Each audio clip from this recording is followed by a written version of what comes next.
open letter to the UN Secretary General, stating concern that close to 1 month into the declaration of humanitarian truce, humanitarian situation in Tigray has remained the same.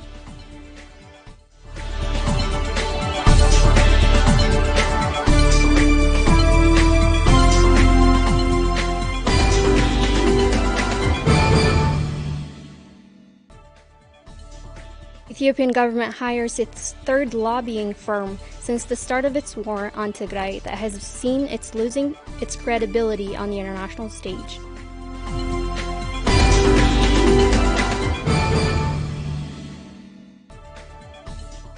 Hello viewers, I'm Mirniwana. I'm here with the hour's news from Tigray Television. Stay tuned. Proceeding to the details. President Tigray sent an open letter addressed to the UN Secretary General Antonio Guterres on Wednesday, stating his concern that despite the declaration of humanitarian truce by Abiy Ahmed's government close to 1 month ago, the obstruction of humanitarian operations and the suspension of vital services has continued. The president stated his disappointment that the international community has failed to put sufficient pressure on Abiy Ahmed's government to allow full and unfettered access for humanitarian aid into Tigray, and warned that his government may be forced to explore alternative options to ending the almost 10 months long siege on Tigray that has put the lives of millions of people at risk. Abil Sagabo reports. President Tigray sent an open letter to UN Secretary General Antonio Guterres on Wednesday, saying that despite the declaration of humanitarian truce by the Ethiopian government close to 1 month ago, the humanitarian situation in Tigray essentially remained the same as the obstruction of humanitarian operation and the suspension of vital services continues. The letter said while Tigrayan forces had withdrawn from neighboring regions in December following promises towards a peaceful settlement of the conflict and provision of immediate and unfettered humanitarian aid into Tigray, the international community has failed to capitalize on this opportunity and has instead allowed the Ethiopian government to continue to impede aid with impunity. Furthermore, the international community has gone so far as praising Abiy Ahmed for its declaration of a humanitarian truce, but failed to hold him accountable for failing to provide aid to millions in Tigray in dire need. The president said recent withdrawal of Tigray forces from Erepti is indicative of his government's stance towards a peaceful resolution of the conflict and the provision of humanitarian aid not only to millions in Tigray but also to all those in need in neighboring regions. Yet, instead of seizing this opportunity and forcing the Ethiopian government and their regional allies to yield on the limited progress made, the international community and some powerful actors are unhelpfully linking humanitarian and political issues. The letter emphasized that this approach by the international community is more puzzling in light of the fact that the Amhara forces have continued their annexation of what is constitutionally recognized as Tigrayan territory, and Eritrean troops continue to occupy parts of western, central, and eastern Tigray. The statement called the international community's indifference to forcible seizure of Tigrayan territories on one hand, and the persistent calls on Tigray forces to evacuate from limited defensive position outside Tigray as a precondition for a provision of humanitarian aid, on the other hand, are fundamentally at odds with basic fairness and rules and norms governing warfare. The letter said that the government of Tigray is committed to further withdrawal of Tigrayan forces from Afar in the event that the international community and Ethiopian authorities are able to guarantee a humanitarian corridor for the delivery of vital humanitarian aid to the people of Tigray, and the establishment of a system to facilitate the provision of sustained, unfettered, timely, and adequate humanitarian assistance. The president also said that the delivery of aid into Tigray should not be treated as an act of charity to be turned on and off according to Ethiopian authorities' whims, and the blockade on Tigray must be lifted and essential socio-economic services restored. The president also stated his disappointment that international response to the unfolding tragedy in Tigray had not been sufficient with a fraction of the urgency with which the international community has acted in addressing humanitarian crisis elsewhere. The president stressed that the Eritrean government continues to be a major obstacle to peace in Ethiopia, adding to the irresolvable nature of the country's worsening crisis, saying the Eritrean regime perceives peace as an existential threat and will not hesitate to use every tool in its disposal, including force, to impede efforts to bring it about. President Debrecen emphasized that in the absence of a credible process to bring about peace, the government of Tigray cannot continue to watch its citizens perish from hunger and illy preventable disease. If peace is no longer viable, the government of Tigray will be forced to resort to other means to break the devastating blockade that has turned Tigray into a living hell for its people. The Ethiopian government has hired Squire Patton, a lobby group based in the United States, at the high rate of $60,000 earlier this week. This is the third lobby group to be hired by Ethiopian authorities since the start of Ethiopia's war in Tigray in November of 2020 that has seen Ethiopia losing credibility on the international stage due to gross violations of human rights committed by its forces and allies from Eritrea. Ethiopia's government authorities have gone against the international humanitarian law, norms, and principles by impeding the delivery of aid and discontinuing all basic services into Tigray. Human rights groups and the international media organizations have explicitly accused the Ethiopian government of committing war crimes and crimes against humanity. But despite continued condemnation, the international community has so far failed to take punitive action against the Ethiopian government. The Ethiopian government's blatant disregard for the international principles of human rights has also been reflected in its support for Russia, when earlier this month, the Ethiopian government voted in support of Russia's maintaining its seat on the UN Human Rights Council despite overwhelming evidence of its troops committing gross violations of human rights in Ukraine.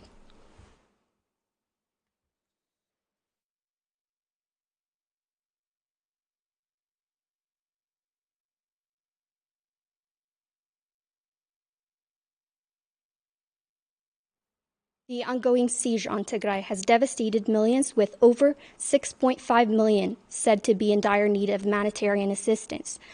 But the most severely affected have been those suffering from chronic illnesses and those with special needs. Our reporter, Aragawi Garamkail, met Itai Alemu, an HIV-positive mother to 2 children with special needs. Itai Alemu is a mother of 6. She has been living with HIV for more than 14 years now, and she says 2 of her children have autism. She says she works for the Mekelle City Administration, cleaning the city's corners, but has not received any salary for more than 10 months, putting her and her children in crisis, unable to afford food and medication.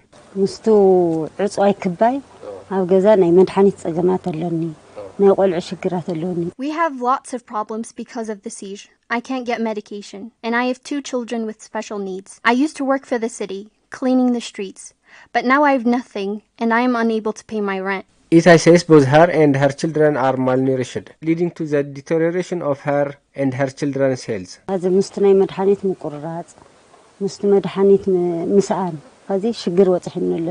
I'm in a terrible condition due to lack of medication. A doctor told me I'm malnourished and told me to eat better. What am I going to eat? Itai says she longs for peace and has been overwhelmed by the magnitude of the humanitarian crisis in her community. I have nothing to prepare for the holidays this year. I pray for peace. I don't really care for the holidays. I didn't live a comfortable life even before the start of the conflict. But now everyone's in a dire situation. It breaks your heart to see this. Itai says the world has a responsibility to the people of Tigray, who have been living in a dire humanitarian situation for months, unable to access food and medication. The international community should assist the people of Tigray. It has to think of the children and the elderly. I never thought governments could block food and medication from reaching civilians. It's wrong. What's happening to us today will happen to others tomorrow. So the international community must stand up to it. Itai and her family are just one of the over 6.5 million Tigrayans going without food this Easter holiday, as the Ethiopian government continues to block the delivery of much-needed aid into Tigray. Since the start of the genocidal war waged on Tigray, rape, gang rape, and sexual slavery have been used as a strategy and weapon of war against civilian population by the allied Ethiopian and Eritrean forces. Hundreds of thousands of Tigrayan women and girls have been subjected to horrific sexual violence. Our reporters spoke with a survivor who was gang raped and held in sexual slavery by soldiers from Ethiopia's National Defense Forces for 2 months. Saron Tsagai reports.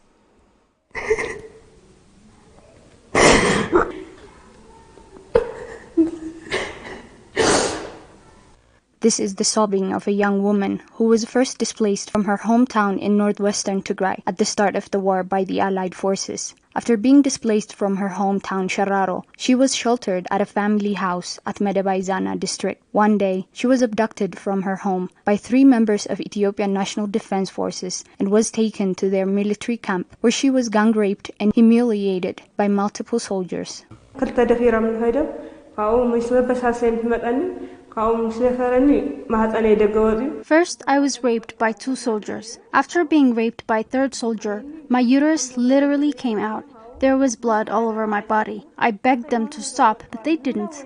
When a 4th soldier came to rape me and saw my uterus outside, he mockingly said, "Something came out of her genitalia. Should we slice it and eat it or what?" The survivor was raped by members of the Ethiopian army for 2 months. She says that over the course of time, her uterus came out of its place several times, but that didn't keep the soldiers from gang raping her. She also says that she overheard that the troops were members of the 12th Division of Ethiopian National Defense Forces. From the conversations that I overheard, I learned that they were members of the 12th Division of the Ethiopian National Defense Forces. There were several of them. One of the troops told them to stop, but they didn't listen. I was covered with my own blood. My uterus came out several times and I pushed it back in. For 2 months, day and night, it went on like this. Due to the sexual slavery that was inflicted upon her, she was exposed to several diseases, including sexually transmitted diseases, and has conceived a child. She says that she is in an excruciating pain, mentally and physically, because of the lack of treatment and medications. She is still experiencing severe pain due to the untreated infection in her uterus.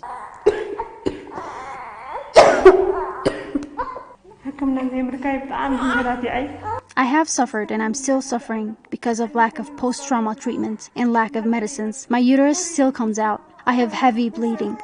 This is one of thousands stories of brutal sex abuses against Tigrayan women and girls. The trauma and suffering due to lack of treatment and medication continues as the international community fails to pressurize the Ethiopian and Eritrean governments to end the siege and hold the perpetrators accountable. This week marks International Immunization Week, a time when the international organization and governments demonstrate their commitment to ensuring that children have a healthy and safe future. Our reporters visited Ma'ala Hospital this Wednesday, typically vaccination day at the hospital, to find that the immunization center is no longer functional due to the Ethiopian government's blockade on medical supplies. Let's look at the details.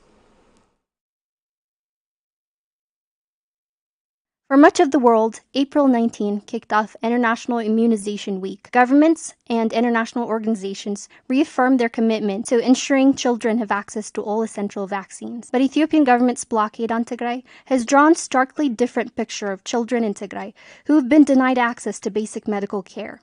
This is Ma'ala General Hospital. We visited the hospital on Wednesday, usually vaccination day at the facility. But this Wednesday, we found the vaccination center abandoned. Lemlem Nagash, coordinator for immunization at the hospital, says this is because of the months-long blockade on the region that has left hospital stocks depleted.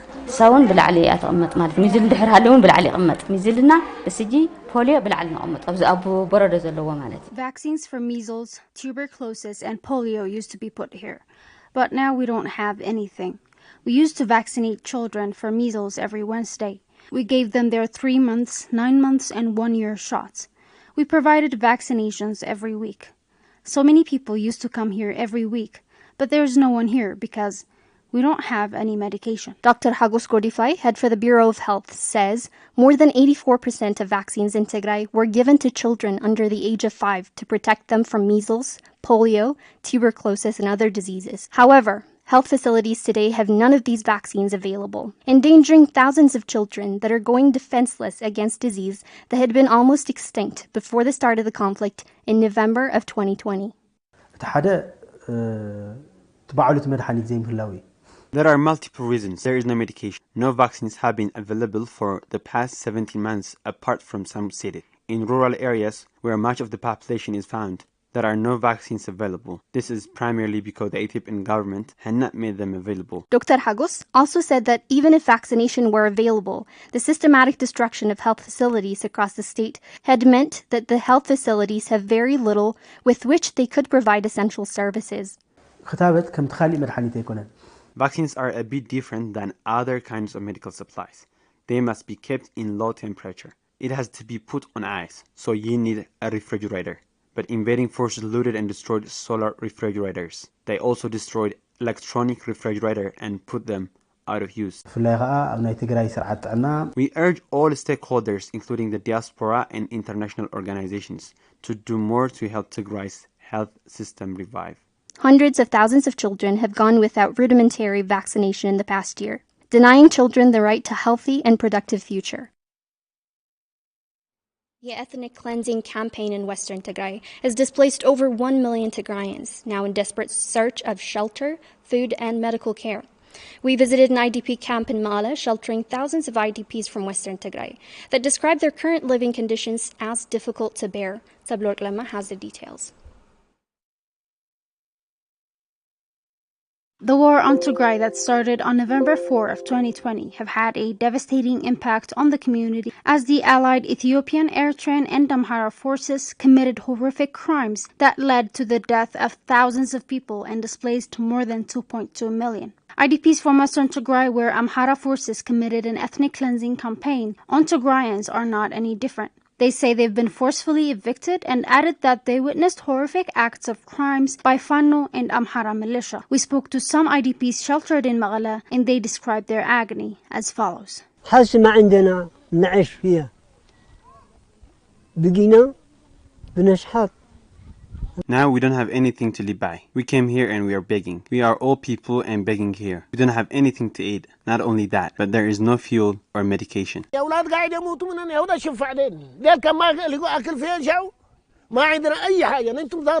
children are dying from starvation. We can see what's happening here. There is nothing to eat in this place.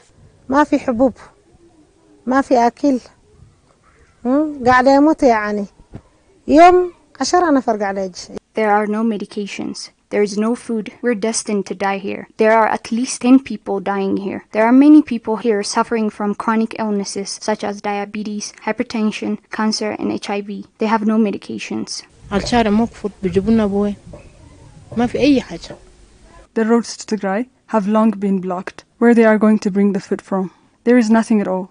There are no soaps, food, water, neither are there medications. I am diabetic. I have no medication. I have nothing, but I'm just living with severe pain. There are a lot of problems here. There is no food. There is nothing at all. They say rice or flour or other grains is entering by plane or something, but that's not saving our lives. That's one of Abiy Ahmed's lies. Nothing meaningful for us has entered. We are still starving. There are children here that are very hungry. Abiy Ahmed and Isaias are responsible for the crimes committed on us. In addition to massacre and destruction of properties, Amhara militias and Fano vigilante group have systematically attacked Tigrayan women in western Tigray as an extension to their war tactics. واحد بنت يعني 15 رجال يعني قاعد يلعب عليها كثير ماتوا كثير كمان في المرض لغاية حسي في المستشفى يعني ناس ما يقدروا ناس حمورة البنات A lot of problems happened. There was this one girl that was raped by 10 to 15 men back home. There are many girls that died and many others suffer from diseases and are in hospitals. There are many women from Maikadra and Humera that encountered this kind of atrocities. Girls underage were also raped, like those who are under 14, 15 or 17 years old. There's no medicine for them. There's no food either. A lot of them died and there are some in hospitals like in Shire, Shararo and Magala. وأمه كانت قدامه أجا وضربه بسكين وهو مات. I saw one member of the Fano enter and kill a man using a machete while his mother was seeing. This is what I saw. However, there was a lot of similar atrocities. My friend as well as other people died. They were throwing a car full of dead bodies into Kaza River. They would tie their hands from behind, kill them and throw them into the river. اسمه تجراي ده ما يعيش في الأرض ما داير نشوف بيقولوا. They were saying no Tigrayans should live on the land. They say, we don't want to see you. They didn't want to see any Tigrayans moving or doing anything. They were from Amhara. The IDPs call on the international community to take a decisive action towards solving the problem in Tigray. الناس العرب ناس الأوروبا البيجوا بالسعد بيقدروا بالسعدوا ناس النجوا. People from Arab, people from Europe, all of them must help the people in need here in Tigray. يعني العالم قاعدة تشوف علينا يعني عشان ربنا يشوفها تشوفنا يعني ما نحنا يعني من عدم يعني ما عندنا أي مشكلة. The world must see us, just like what Allah would do. Aren't we humans too? We first look up to Allah and then people of the world. الشارع يفتحوا لنا المشاكل ما احنا ذنبنا شنو ما عندنا ذنب. We want the roads open. What is our crime to deserve this? In a related news, our reporters also spoke with IDPs from Western Tigray, currently sheltered in an IDP camp in Adugudum. The IDPs say that the ongoing siege on Tigray has made it impossible to access basics like food and healthcare, endangering the lives of thousands of displaced persons in the shelter, forced to depend on aid due to an ethnic cleansing campaign that has left them without a home. Kubrom Oldebrhan has more. IDPs from Western Tigray who have taken refuge in Adugdam town say they were forced to leave their residence behind because of the atrocities that were being committed on them by the Ethiopian National Defense Forces and their allies. I used to be a farmer and own properties in Western Tigray, but I left everything behind in the afternoon of November 7, 2020 and escaped the atrocities committed on us. First, the Ethiopian forces came, then the so-called Fano vigilante group, followed by the special forces of Amhara, came and took away all our cattle and properties. Then we fled without any of our belongings.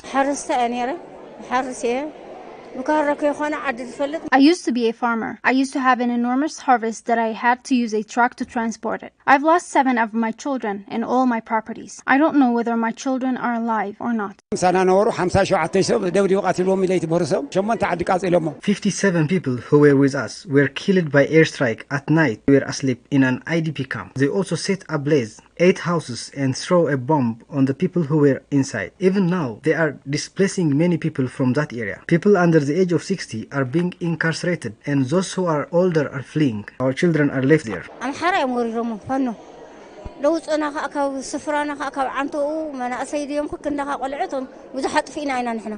The so-called Fano vigilantes have invaded the area. By the time we were running away, they took many youth to the wilderness and shot and killed them. They also were threatening us to give them money. The IDPs explained that they are not getting humanitarian assistance they needed, and as a result, they are on starvation and unable to access medical care as well. What's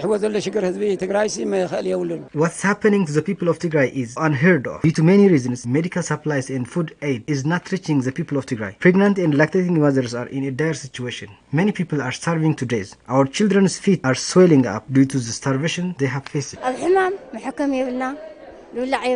Whenever we got sick, we can't afford to pay for our medical bills. Medications are not available either. We don't have any food to eat. We are in an extremely desperate situation. Thus, we urge for life-saving humanitarian assistance now.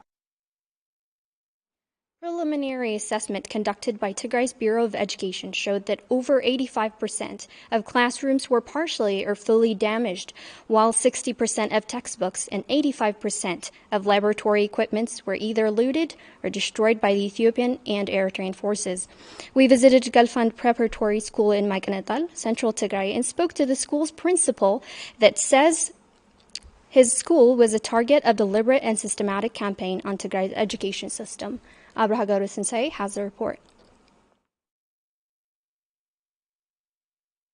The large-scale destruction of schools across the state has been one of the devastating features of Ethiopia's war on Tigray. This is Galfand Family Preparatory School in Maiqnatal, Central Tigray. Sisai Teka, principal at the school, said the school was built by the Galfand Family Charitable Trust, hoping to reduce the distance students had to travel to access education, but find it itself in shambles today.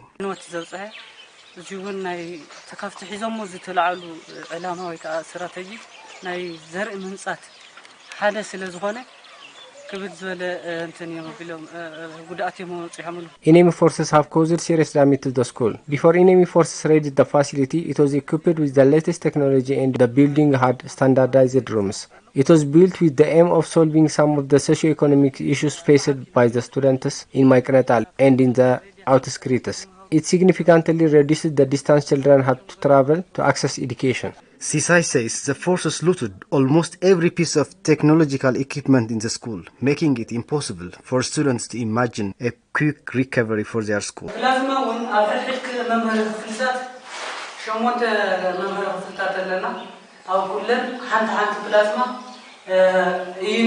We had 8 classrooms and there was plasma television in each. All the plasma televisions have been dismantled and taken. They have either broken or taken all plasma stand in every room except this one. The school doesn't have any plasma TV now. There was a big breaker here. The enemies have demolished it and cut all the lines to make it completely out of use. There was a supplementary breaker here. They have made it out of use. They have taken all the breakers in the school. This means no electric power supply would reach our school now. The principal also showed us the school's library, previously furnished with more than 300 chairs and many more books. Today stands as a symbol of what had once been.